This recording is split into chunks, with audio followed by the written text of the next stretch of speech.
šios dienos rungtynės buvo tikrai nelengvas, labai sunkios.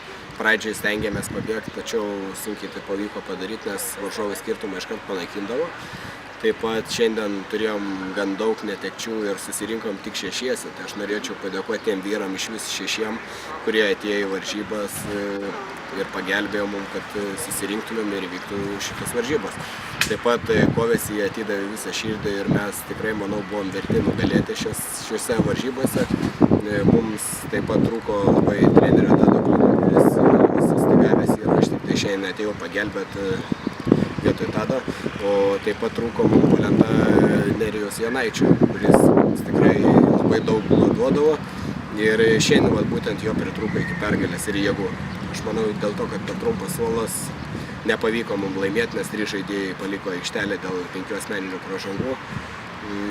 Tad likom 4, nepasisekė kaip ir pusfinalį, nors vyrai tikrai stengiasi, man gaila, dėl jų norėčiau jiem palinkėti, kad jie tikrai nenusiviltų, po šitų pralaimėjimų bus dar tų pergalių, svarbiausia yra dirbti ir tobulėti ir eisim pirmyn.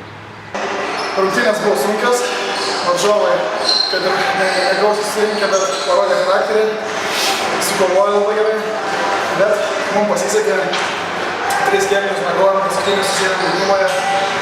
Pradėjome imtis suominę gynybą, kas pasiteisino. Gale varžybų irgi priklausoma viskas nuo komandų pasirašymo, kaip sugeba žaisti paskutinės minutės. Ir pratęsimą mums tiesiog buvo lengviau žaisti. Jie išspaudavo ir pasisekė.